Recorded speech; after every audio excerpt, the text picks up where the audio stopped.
Hey guys, welcome once again to Exploitation Month here on Rotting Flesh, the show where I voice my opinions through pre-written scripts and heavy editing. I'm your host Billy Pop, and I have bipolar issues and I am constantly experimenting with illegal drugs and alcohol. Today we are looking at a 1992 film that boasts to be the goriest movie ever made. You want to see a zombie movie that pushes the maple leaf right off the tree? We're taking a look at Peter Jackson's Brain Dead, renamed Dead Alive in North America. That's right, Peter Jackson! He made Lord of the Rings, but he used to make awesome movies. We open to two men in 1957 carrying a crate through Skull Island. They are being pursued by a tribe on Skull Island because in the crate hides a little secret. It's a monkey! But this isn't just any monkey. It's a rat monkey, and they carry a terrible fucking disease, apparently. In our next scene, we meet Paquita, who runs her grandparents' convenience store. She meets a very uncoordinated man named Lionel. And to make things worse, he's awkward. So when Paquita decides to give him the old creep eye, he doesn't deal with it very well.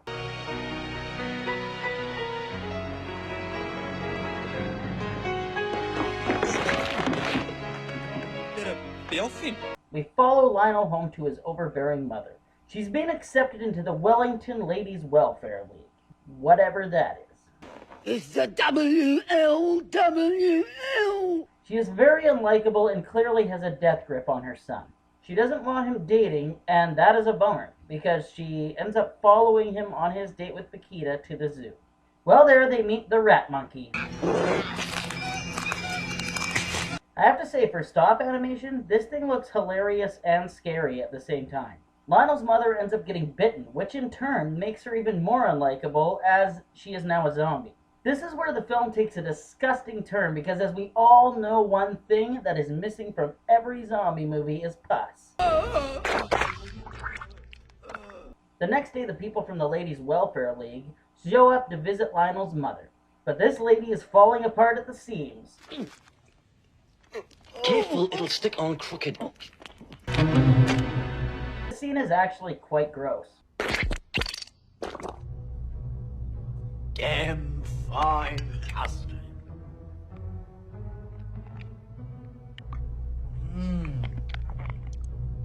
Rich and creamy, just the way I like it. Ew. It's gross, but it's actually hilarious as well. Needless to say, Lionel's guests leave and Paquita shows up to tell Lionel that her grandmother, a fortune teller, has seen some bad juju and Lionel should be worried. He decides she's crazy for about 2 seconds till his mother swallows about half of Paquita's dog in one bite.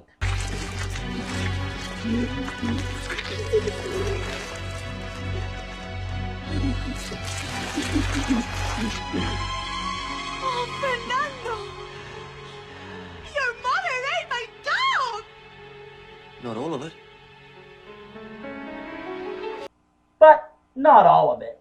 They call up Nurse McTavish, who is Lionel's mommy's nurse, to take a look at Mommy. But Mommy attacks the nurse, and Lionel hides them both in his basement. Paquita has no idea that any of this is going on, and Lionel sends her home. Lionel goes to a very hilarious animal doctor, a vet in layman's terms, and achieves sedatives for Mother and her nurse. This works well until Lionel decides to take a stroll down to Paquita's store, and Mother escapes. She manages to walk all the way across town to Paquita's store where she gets hit by a bus. This shows that Lionel's mom, even though she's a zombie, is very aware of what she's doing. Everyone assumes, aside from Lionel, that his mother is dead, so they have a funeral for her.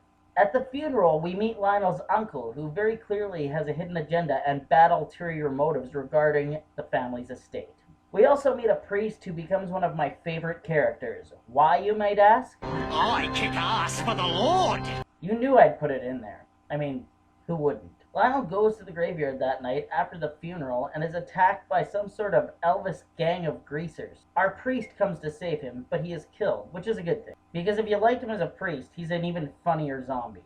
Lionel takes all the zombies to his house, where he fixes them all porridge with tranquilizer fluid mixed in. During what I can call the only zombie sex scene I've ever seen, Lionel's uncle shows up to take a piss, ask for money, and be generally creepy and uncomfortable. After he leaves, Lionel puts his zombie friends in the basement, where immediately a zombie baby is born.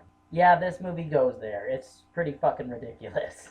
And my favorite is that Peter Jackson treats this zombie baby like shit.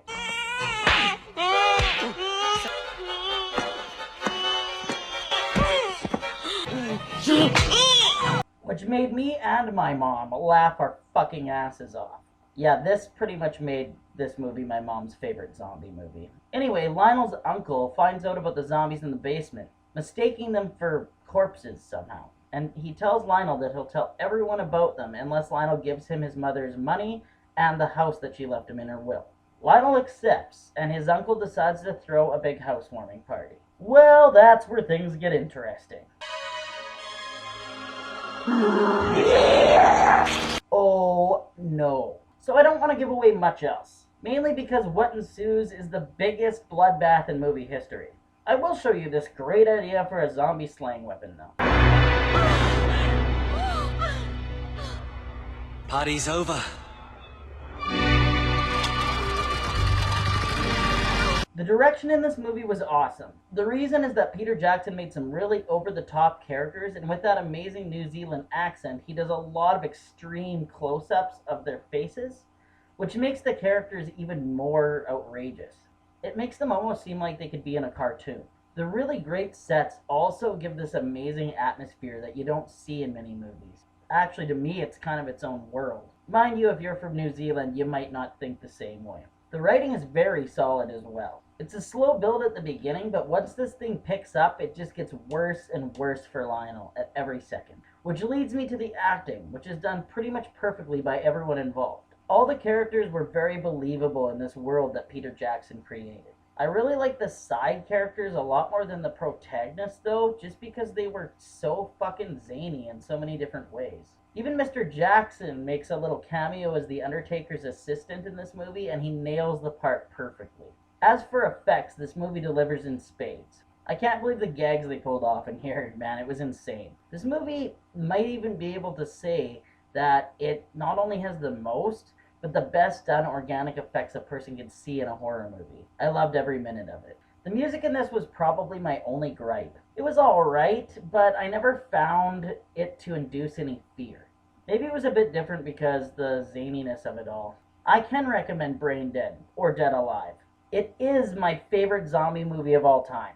It had everything I wanted from something like that. It was gruesome, it was funny, and it was just entertaining all the way through. They'll never make something like that again. Not in a million years. I give this movie a 10 out of 10. I know I said the music wasn't great, but it does not ruin my viewing experience at all. Watch this shit. I'm dedicating this video to B is for Best movie reviews and more. My good friend the B Movie Avenger runs that channel. He's a great guy. He just recently got married, and being how I can't afford a wedding gift, this will have to do. Either way, check him out. I will leave a link below. Thank you for watching. Don't subscribe to me. I suck. That Magic Production.